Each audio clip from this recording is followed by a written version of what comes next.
અહીં મહાત્મયના 5 અધ્યાયને પૂર્ણ કરી 6ઠ અધ્યાયની અંદર વક્તા અને શ્રોતાના લક્ષણો આપેલા છે. વક્તા કેવો હોવો જોઈએ?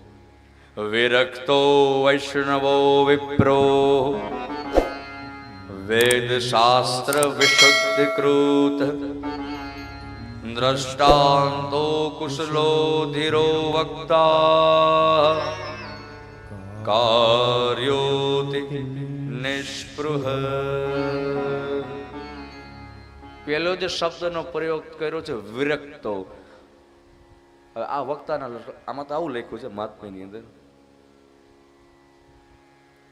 પણ ક્યાંક આપણો આત્મા સાથ ના આપે, ક્યાંક એવું લાગે ક્યારેક ક્યારેક મહાત્મામાં અવશ્ય લખ્યું છે કે વિરક્ત હોવો જોઈએ. આ વિરક્ત ક્યાં શોધવા જાવ? આવો વક્તા હોવો જોઈએ જે વિરક્ત હોય. પણ કઈ બાર હમે આસક્ત દિખાઈ દેતા હૈ. પેલા જે શબ્દની અંદર આપણે બરાબર ન લાગે તો આગળ તો ક્યાં યાત્રા કરવી? અને એમાં શબ્દનો પ્રયોગ વિરક્ત હોવો જોઈએ. આ વક્તાનું લક્ષણો છે. વૈષ્ણવો યાની વૈષ્ણવ હોવો જોઈએ. હવે વૈષ્ણવ એટલે એવું ન સમજવું કે આ કોઈ વૈષ્ણવ સંપ્રદાયની વાત છે. ભાગવતજીની અંદર કોઈ સંપ્રદાયવાદ છે જ નહીં.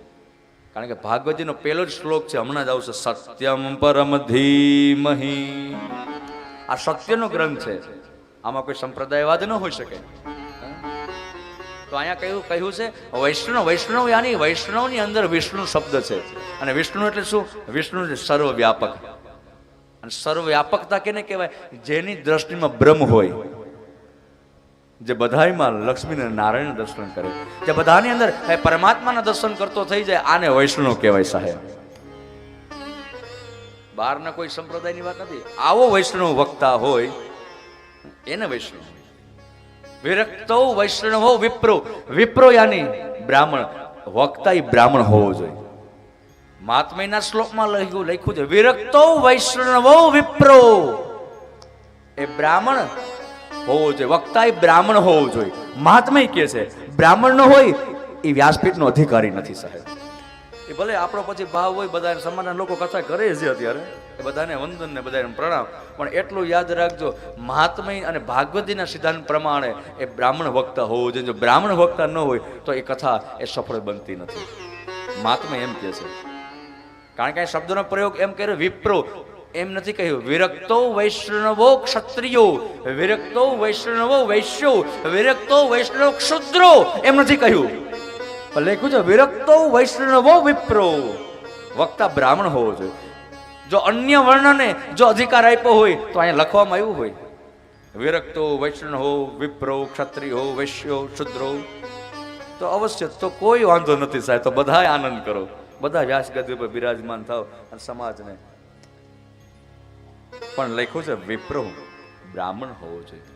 વેદ શાસ્ત્ર વિશુદ્ધ કૃત, જે વેદ અને શાસ્ત્રમાં જે પારંગત હોવો જોઈએ, જે દ્રષ્ટાંત કુશળ હોવું જોઈએ. દ્રષ્ટાંતો કુશલો ધીરો વક્તા, દ્રષ્ટાંતમાં કુશળતા હોવી જોઈએ આપવામાં, જેથી કરીને મનનું સમાધાન થાય. કુશળ હોવું જોઈએ. ધીરો વક્તા, ધીર અને ગંભીર હોવો જોઈએ. અને કાર્યોત્ય નિષ્પૃહ, પોતાના કાર્ય પ્રત્યે એ નિષ્પૃહ હોવો જોઈએ. આવો વક્તા હોય એવો હોય. ભાગવતજીમાં આવું વર્ણન છે. આવો વક્તા હોવો જોઈએ કથામાં. અને પછી શ્રોતાના લક્ષણો આપેલા છે. કામમ ક્રોધમ મદમ માનમ દંભમ મોહમ. કામમ ક્રોધમ મદમ માનમ દંભમ મોહમ દ્વેષ. આવા શ્રોતાના લક્ષણો આપેલા છે. કામ, ક્રોધ, લોભ, મદ, મોહ, અહંકાર, આ બધા જેટલા દુર્ગુણો છે ને એને દૂર કરીને જે કથામાં બેઠો હોય ને, આવો શ્રોતા એ ઉત્તમ શ્રોતા છે. હવે આ તો બધું આપણે લઈને બેઠા છીએ, આમાં દૂર કરવાની વાત છે. દૂર યજ્ઞ કથાવૃત્તિ. કામમ ક્રોધમ મદમ માનમ મત્સરમ લોભમેવ ચ અને દંભમ મોહમ તથા દ્વેષમ દૂર યજ્ઞ કથાવૃત્તિ. આવા લક્ષણો છે. દૂર યજ્ઞ એટલે દૂર કરીને કથામાં બેઠો હોય આવો શ્રોતા હોવો. આવો વક્તા આવો શ્રોતા ક્યાં શોધવો સાહેબ? મને એક વાત બહુ જ ગમે, એક વક્તા હતો ને શ્રોતાની તલાશ હતી, શ્રોતાને વક્તાની હતી. અને યાદ રાખજો, હાચા હાથમાં તલાશ ને ભગવાન ભેગા કરી દે એને સાહેબ. એ જ્યાં બેઠા ત્યાં જ કથાનો પ્રારંભ થઈ ગયો, વટ વૃક્ષ નીચે. આને ક્યાં વ્યાસપીઠની જરૂર છે, શ્રોતાને ક્યાં મોટા મોટા મંડપની જરૂર છે.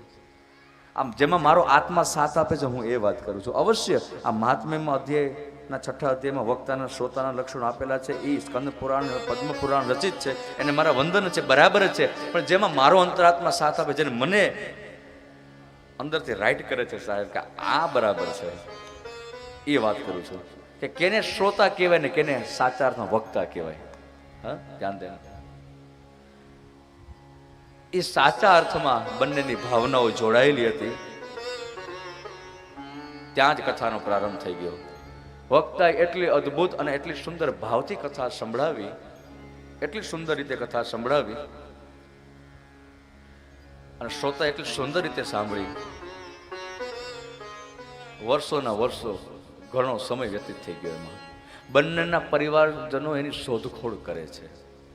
પણ જ્યાં વટ વૃક્ષની નીચે આ સત્સંગ થતો હતો કથારૂપી, ત્યાં બંનેના પરિવારજનો આવે છે. એ આવીને જ્યાં નજર કરીને જોયું, ત્યાં તો રાખના ઢગલા થયેલા જોયા. અસ્થિ ગળી ગયા હતા. અસ્થિ જોયા, અસ્થિ. એ અસ્થિ જોયા એટલે બંનેના પરિવારજનો વિસ્મય પામ્યા અને વિચાર કરે છે કે આમાં મારા પિતાજીના અસ્થિ ક્યાં છે? કારણ કે એક વક્તાનો પરિવાર હતો, એક શ્રોતાનો પરિવાર હતો. એ હજી અંદરો અંદર વાતો કરે, ત્યાં એક વ્યક્તિ, એક સંત પુરુષ ત્યાંથી પસાર થયા. એ આ સંવાદ સાંભળી ગયા એટલે સ્વાભાવિક ત્યાં જઈને એને પૂછ્યું કે તમે કોઈ શોકમાં છો, શું થયું? ત્યારે એમને કહ્યું કે બાપજી દેખો ના, આ બંને અસ્થિના ઢગલા થઈ ગયા છે, એમાં અમે અમારા પિતાના અસ્થિ ઓળખી શકતા નથી. એટલે જે વક્તાનો પરિવાર હતો એને કહ્યું કે મારા પિતા છે ને વક્તા હતા, એ ભાવથી કથા સંભળાવતા હતા. અને જે શ્રોતાના પરિવારજનો હતા એને એમ કહ્યું કે મારા પિતા એ શ્રોતા હતા, એ કથા શ્રવણ કરતા હતા.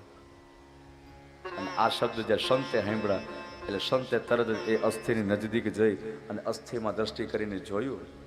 ઓહો, એ એક અસ્થિ એને આમ ફૂલાઈ ગયેલા જોયા. અને જોયા અને એક અસ્થિમાં જ્યાં દ્રષ્ટિ કરી ત્યાં એ અસ્થિમાં એને છિદ્ર જોયા. અને આ બંને અસ્થિના દર્શન આ સંત વ્યક્તિએ કર્યા. એટલે તરત જે વક્તાનો પરિવાર હતો ને એને નજીક બોલાવી અને કહ્યું, આ જે ફોલાયેલા અસ્થિ છે ને એ તમારા બાપના અસ્થિ છે, ને ઉઠાવી લ્યો. અને આમાં જે છિદ્ર પડી ગયા છે એ શ્રોતાના પરિવારજનોને કહ્યું, આ અસ્થિ ઉઠાવી લ્યા, તમારા પિતાના અસ્થિ. પછી તો બંને પરિવારે બે હાથ જોડી અને સંત પુરુષના ચરણમાં પ્રણામ કરીને કહ્યું કે તમને બાપજી ખબર કેમ પડી કે આ અમારા પિતાના અસ્થિ છે? આ આખા પ્રશ્નનો પ્રાણ અહીંયા પડ્યો છે સાહેબ. ત્યારે એ સંત મહોદય એમ કહ્યું કે વક્તા એને કહેવાય કે જે ભાવથી કથા સાંભળાવે, અને એટલી ભાવથી કથા સંભળાવે, એટલી ડૂબીને કથા સંભળાવે કે કથા સંભળાવતા સંભળાવતા એના હાડકા સાહેબ ફૂલી જવા જોઈએ, ફૂલી જવા જોઈએ અંદરથી. અને શ્રોતા એને કહેવાય કે એટલી સુંદર એ ભાવથી કથા સાંભળે કે એના હાડકામાં સાહેબ છિદ્ર પડી જાય. એ કથા અંદર સુધી ઉતરી જવી જોઈએ, અંદર સુધી પહોંચી જવી જોઈએ. હાડકામાં છિદ્ર પડી જવા જોઈએ સાહેબ. જેના હાડકામાં છિદ્ર પડે એ જ સાચો શ્રોતા છે સાહેબ. અંદર આમ ઘા લાગે ને, દીદી અંદર ઘા લાગે તેથી સમજી લેવાનું હવે કંઈક પરિણામનો પ્રારંભ થવા જઈ રહ્યો છે. આ સાચા શ્રોતાની નિશાની છે. તો આ પ્રકારના વક્તા અને શ્રોતાના લક્ષણો ભાગવતજીમાં આપેલા છે. પછી વ્રત